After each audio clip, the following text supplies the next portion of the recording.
आज जस्टिस चांदीवाल साहेबांनी जो खुलासा केला आहे तो अत्यंत धक्कादायक आहे। त्यांनी स्पष्टपणे सांगितलं की अनिल देशमुख यांना कुठलीही क्लीन चिट त्यांनी दिलेली नाही आणि म्हणूनच मला असं वाटतं की चांदीवाल आयोग त्याचा रिपोर्ट उद्धवजीचं सरकार असतानाच आला, पण त्यांनी त्या रिपोर्टला हात देखील लावला नाही। दुसरं महत्वाचं की जस्टिस चांदीवाल यांनी जे सांगितलं आहे की आरोपी आणि साक्षीदार यांची एकत्रित भेट ही डीसीपी करून देत होता, म्हणजे एकूणच जे आरोप लावले होते त्या आरोपावर बोलू नये अशा प्रकारचा दबाव हा साक्षीदारावर टाकला जात होता। त्यांनी बोलता बोलता हे सांगितलेलं आहे की अनेक पुरावे होते, मला ते दिसत होते, पण यांचं साटलोटं असल्यामुळे मला ते माझ्या रेकॉर्डवर घेता येत नव्हते।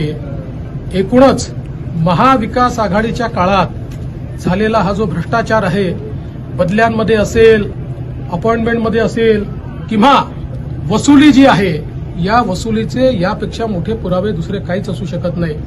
आणि आता तर या गोष्टीचा अजून एक खुलासा होतो, तो जो काही मध्यंतरीच्या काळामध्ये सचिन वाझेने एक पत्र कोर्टाला पाठवलेलं आहे, त्या पत्रातच त्यांनी लिहिलं आहे की कशा प्रकारे त्यांच्यावर दबाव आणून जुन्या केसमधनं बाहेर येऊ देणार नाही, नवीन केसमध्ये फसवू वगैरे अशा गोष्टी सांगून कशा प्रकारे त्यांच्याकडनं चांदीवाल आयोगासमोर साक्ष त्यांनी देऊ नये, पुरावे देऊ नये म्हणून दबाव आणला।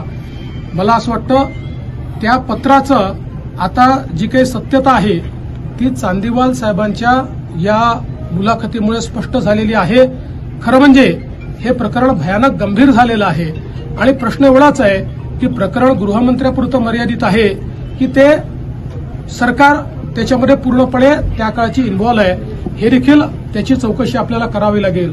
आणि दुसरं जे मी वारंवार सांगत होतो ते पुन्हा चांदीवाल आयोगाने स्पष्ट केलं की जाणीवपूर्वक कुठलाही पुरावा नसताना मला गोवण्याचा प्रयत्न या सगळ्या लोकांनी मिळून केला, पण कर नाही त्याला डर कशाचा, त्यामुळे ते मला गोवू शकले नाहीत। हा सगळा धक्कादायक खुलासा आल्यानंतर माझं तर मत आहे एक फ्रेश सीबीआय इन्क्वायरी या सगळ्या गोष्टीची करण्यात आली पाहिजे। सुप्रिया सुळेंनी